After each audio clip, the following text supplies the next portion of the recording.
Boa noite a todos, sejam todos muito bem-vindos.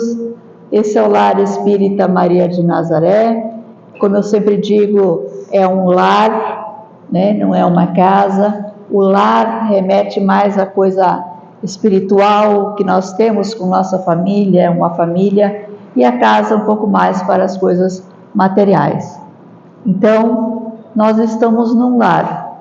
Sejam bem recebidos, sintam-se abraçados. Existe uma história que alguém contou para alguém e que contou para alguém e esse alguém para outro alguém, e assim foi indo até chegar ao nosso ouvido. A história, que já deve ter sido acrescentado alguma coisa, quem conta um conto acrescenta um ponto, a história é mais ou menos assim. O diabo resolveu fazer uma liquidação dos seus instrumentos, uma Black Friday dos seus instrumentos de trabalho.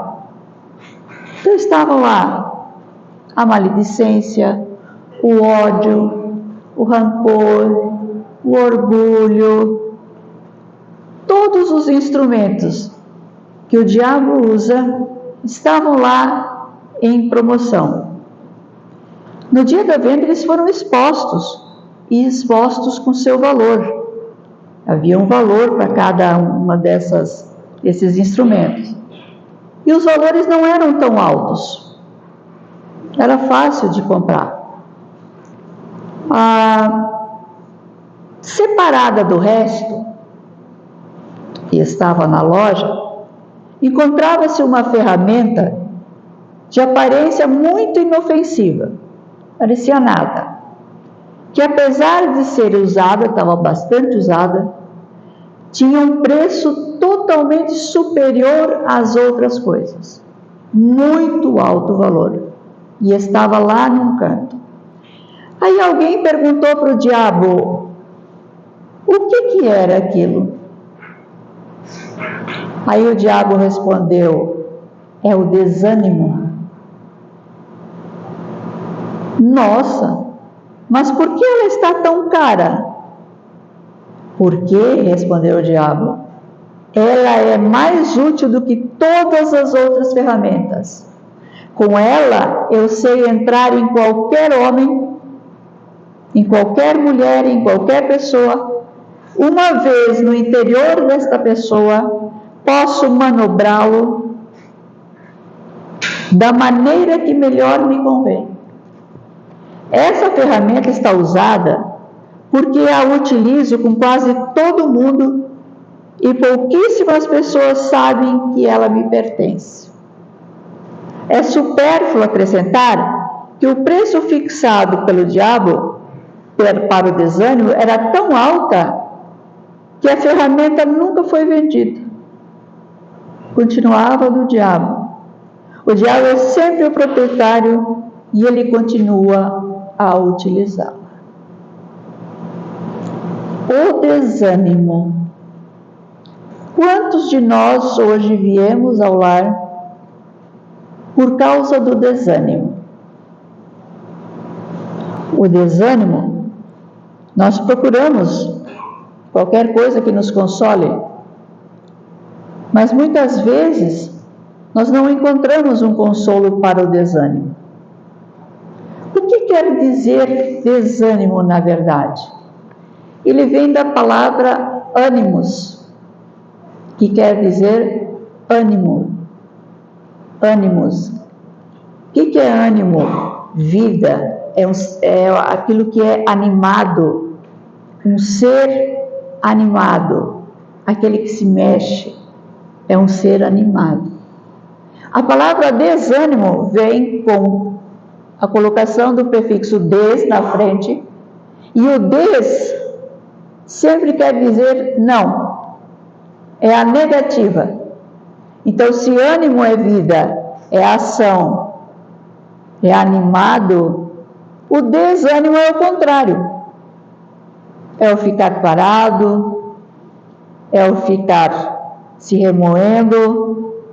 Ou seja, sempre tira a ação. O desânimo nos tira toda a ação. Mas nós precisamos de ação. Quando temos ânimo, nós agimos.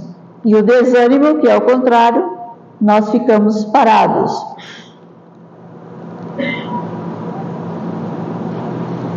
Mas o que faz com que nós que nós desanimemos tão facilmente? O que acontece que nós ficamos tão desanimados frequentemente? Nós vamos apontar, entre tantas coisas, 4 fatores que nos levam ao desânimo, que nos traz o desânimo. Reclamação constante, o problema está sempre nos outros, falta de perdão, não aceitar o passado. São 4 elementos que nos trazem o desânimo. Reclamação constante, o problema está sempre nos outros, não em nós. Falta de perdão, carregar aquilo no coração, o perdão não se dá o perdão. E não aceitar o passado, que vem como um saco de culpas. E a gente carrega. Vamos parar para observar o quanto nós reclamamos. É porque está frio, é porque está quente, é porque está salgado, é porque está insonso, é porque nenhuma roupa fica bem, dor aqui, dor de cabeça, dor ali, enfim, está sujo, está limpo, é para cá, isso para lá, e assim vai. Nós sempre temos alguma coisa para reclamar. Reclamar e reclamar. Parece que nada nos contenta, nada nos deixa bem. Isso nos vai criando um estado de frustração tão grande que acabamos cansando de ver tanta coisa errada sob o nosso ponto de vista. Vejamos bem, não é que esteja errado porque nós enxergamos errado. É isso que faz com que tudo depois aconteça. Não é que a coisa esteja errada. Nós enxergamos que está errado. O desânimo vai nos levando para coisas piores. Ansiedade, pânico e a famosa depressão, a doença do século. Depressão nos leva a atos limites, muitas vezes. A pessoa não consegue resistir à depressão e chega a atos realmente limites. Vendo o mundo todo negativo, tornamos-nos automaticamente negativos. É óbvio. Se eu vejo tudo negativo, tudo está errado, o que eu sou? Negativo também. Eu sou negativo. Mas eu não sou errado. O errado é o mundo. Eu sou negativo. Eu não percebo muitas vezes que sou negativo. Porque quando eu reclamo muito, é porque eu estou sendo negativista. Então a primeira coisa que nos coloca em desânimo é sempre reclamar de tudo e de todos. É a história do copo com água. Tem alguém que vem e olha para o copo de água. Meu Deus, já tomaram a metade do copo. E vem o outro e diz assim: ai, que legal, ainda tem metade de água no copo. Olha a diferença do negativo para o positivo, para a mesma coisa. E é isso que acontece conosco no mundo. Nós vemos aquela coisa lá, aquela coisa é negativa, ou pode ser positiva. Antes de abrir a boca para reclamar de uma roupa, uma comida, alguém, olhemos para os lados e vejamos quantos teriam realmente uma razão de reclamar. Quem é que tem razão realmente de reclamar? Será que eu tenho? Será que nós temos razão para reclamar? Muitos e muitos reclamam, óbvio, mas quantos tocam a vida em frente, tentando conseguir algo melhor no dia seguinte? Vamos ouvir mais do que falar. Nós falamos muito, nós reclamamos muito, mas tem muita gente com doenças incuráveis que está nos leitos dos hospitais, precisando realmente de ajuda, e nós, aqui, um teto, roupa, que mais? Que mais nós precisamos? Mas ainda reclamamos. Enfim, quando pararmos de reclamar e valorizarmos as coisas que temos, quando percebermos que as coisas que nos acontecem servem de aprendizado, então sim, o ânimo toma conta de nossa vida e aí tudo fica melhor. Outro fator que nos leva ao desânimo é sempre achar que o problema está nos outros. Isso é muito legal fazer. O problema está sempre nos outros, não está em mim. Nós nunca somos o problema. Esperamos pelos outros para que nós melhoremos. Estou desanimado porque fulano fez isso, Beltrano fez aquilo. É isso que me deixa assim. Ver o vizinho com um carro novo, é por isso que eu ando desanimado, porque eu não consigo comprar o carro. Então, o que nos deixa desanimado é que nós não olhamos para nós mesmos. E somente nós somos responsáveis por nós mesmos. O problema de superarmos algo não depende de ninguém a não ser de nós. Ninguém pode fazer aquilo que nos cabe. E ninguém é culpado por aquilo que escolhemos fazer. E se escolhemos não fazer, também somos culpados. Vejam bem, se escolhermos não fazer,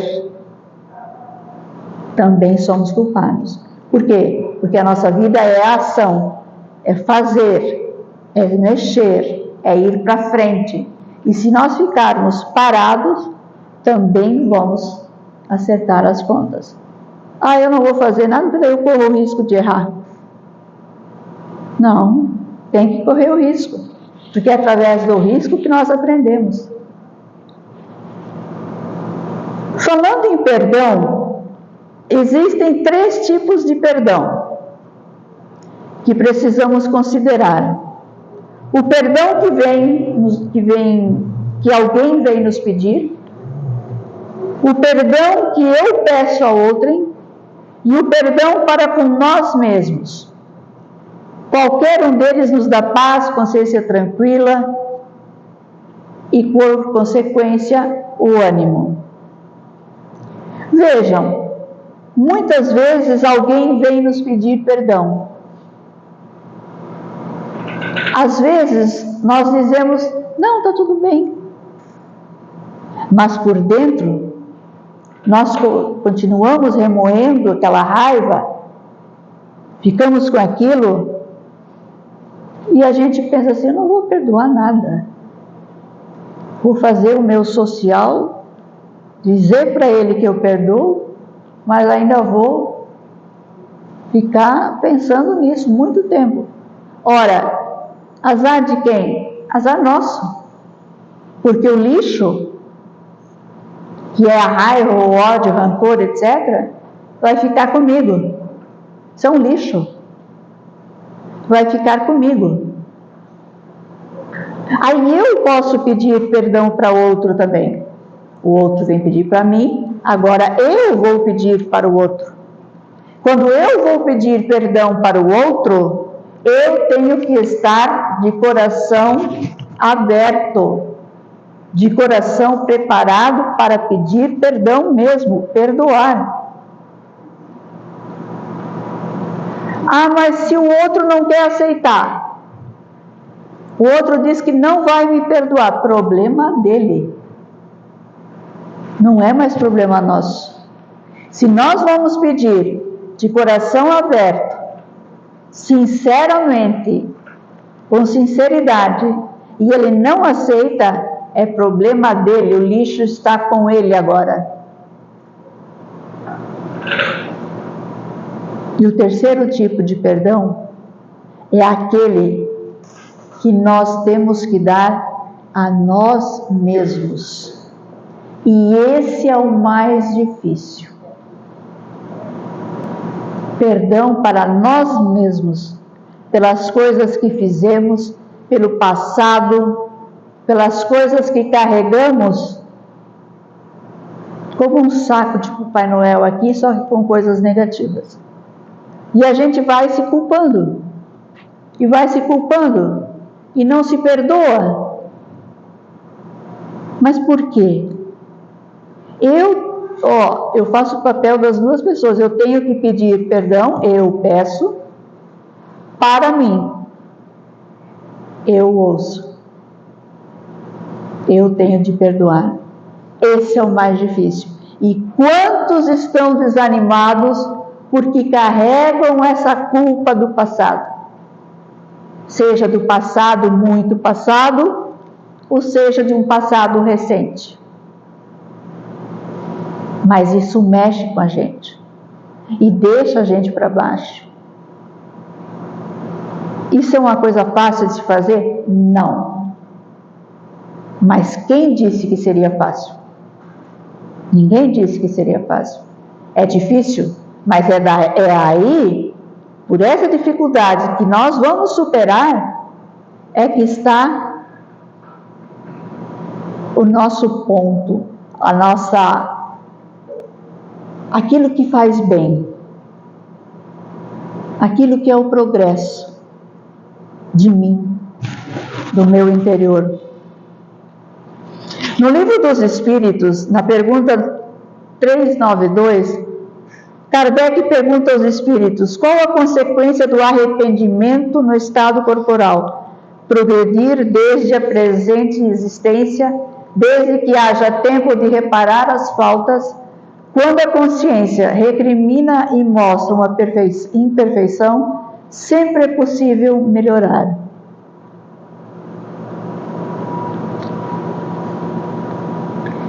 E um último fator que nos leva ao desânimo, que está ligado ao perdão, e nos deixa como se fôssemos morar nesse lugar, é viver no passado, que nós já conversamos. Porque precisamos perdoar o que fizemos no passado, e muita gente, não é nenhuma questão de culpa, vive no passado. Está lá, não progride, não procura um progresso. Eu falo de um progresso interior. Estamos falando de um progresso interno, nosso. Aquele que nós vamos acertar um dia, quando nós partirmos daqui. É isso que nós vamos acertar. No Evangelho segundo o Espiritismo, no capítulo 5, o espírito de Lacordaire, em 1863, diz: poucos sofrem bem, poucos compreendem que somente as provas bem suportadas podem conduzir ao reino de Deus. O desânimo é uma falta. Deus nos nega consolações se não tivermos coragem. Olha o que ele disse aqui no final: se não tivermos coragem. Por quê? Porque a vida é ação, não é ficar parado. A vida é uma eterna ação. Se não nos mexermos para viver bem, ficaremos deitados sempre na mesma posição e não sairemos disso para enfrentar um futuro que está nos esperando e que depende do presente que vivemos. Olhem bem, de um futuro que existe e que está nos esperando, e que depende de como vivemos o presente. Porque é uma questão de causa e consequência. O que eu faço hoje, eu vou colher amanhã. O que eu não faço hoje, eu também não vou colher amanhã. Então precisamos agir, ação, nos mexermos. Se eu estou desanimado, achar alguma coisa, alguém que nos consiga levar, consiga fazer com que nós hajamos de novo, com que nós procuremos ser melhores. Parece tão fácil até, né? Quando não é conosco. Quando não é conosco agir, fazer alguma coisa, vamos sair do desânimo. Qual é? O que você tem? Estou desanimado. Pô, não, sai dessa. Olha, vamos lá que tu vai ficar... Não é tão simples, né? É fácil quando é com o outro. Quando é com a gente, a coisa é bem diferente. Mas parados também, esperando a solução bater na nossa porta, é que não vai acontecer. Não adianta nós ficarmos parados, como já dissemos, ficar deitados lá em berço esplêndido, esperando a solução ou alguém nos buscar. Nós temos que ir à luta. Então, uma atitude precisa ter tomada, e urgente. Encontramos consolação e confiança na justiça de Deus nas palavras do Mestre Jesus. Mestre Jesus diz assim: vinde a mim, vós todos que estáis fatigados, e eu vos aliviarei. Mas para isso Jesus nos coloca uma condição: a observância da lei que ele ensina. Esse é o seu jugo, o jugo suave e o fardo leve. Vejamos algo que nos parece até contraditório, mas que é uma grande verdade. A dor, o sofrimento, o desânimo, ele alimenta a coragem. Parece contraditório. Como é que o desânimo alimenta a coragem? Não podemos ser corajosos se só acontecerem coisas maravilhosas. Para que ser corajoso se só acontecem coisas boas o tempo inteiro?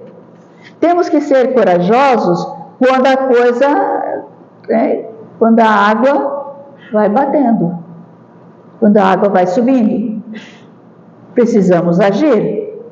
A persistência. Não é a primeira vez que a gente consegue. Vai de novo, de novo, de novo, até conseguir. Sempre tentando. Sempre tentando.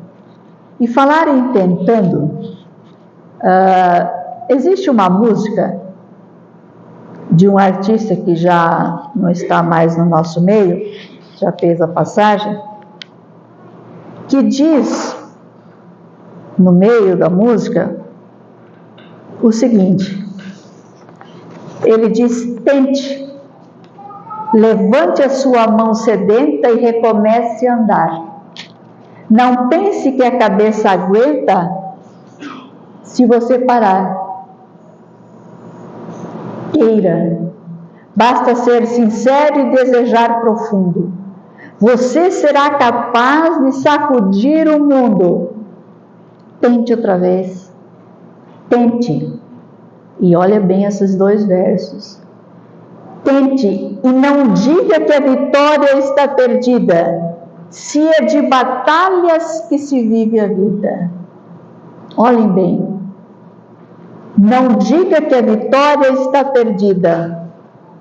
Não vamos nos achar, que acontece alguma coisa e aí, pronto, já desanimamos. Não. É de batalhas, é de pequenas lutas que a nossa vida vai acontecendo.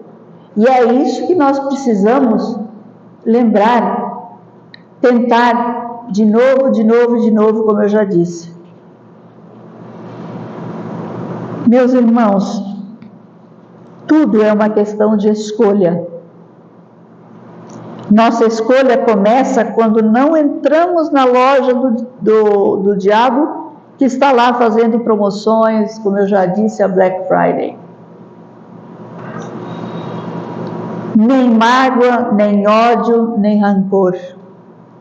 Passemos então no supermercado de Deus, onde podemos encher o carrinho de amor, caridade, humildade, prece, bons pensamentos, paz, confiança no futuro e tantos outros itens que nos conduzem a um mundo mais evoluído.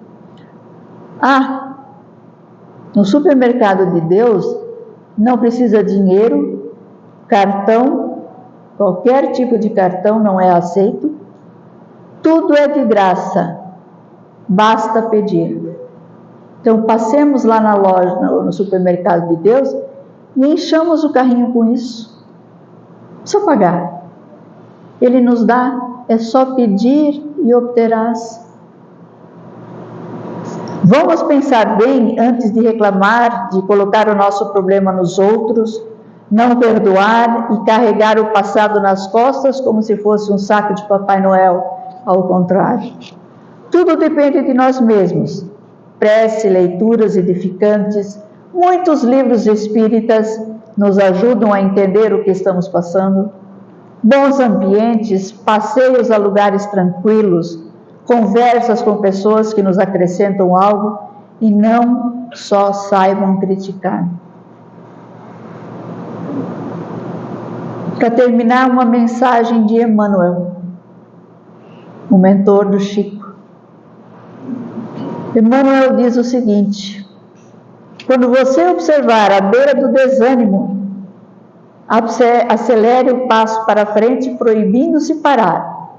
Ore, pedindo a Deus mais luz para vencer as sombras.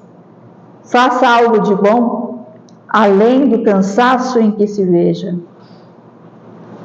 Leia uma página edificante que lhe auxilie o raciocínio na mudança construtiva de ideias. Tente contato com as pessoas cuja conversação lhe melhore o clima espiritual. Procure um ambiente no qual lhe seja possível ouvir palavras de instruções que lhe enobreçam os pensamentos. Preste um favor, especialmente aquele favor que você esteja adiando.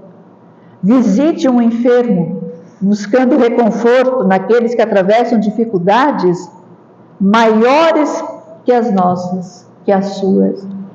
Atenda às tarefas imediatas que esperam por você, diz Emmanuel, e que lhe impeçam qualquer demora nas nuvens do desalento.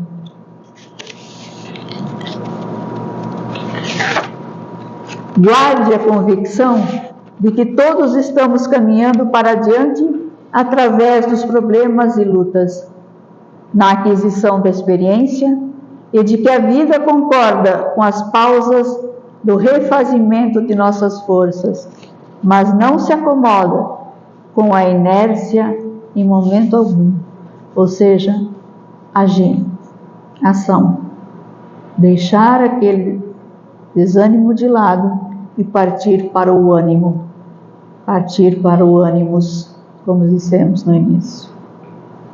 Meus irmãos, minhas irmãs, que assim seja.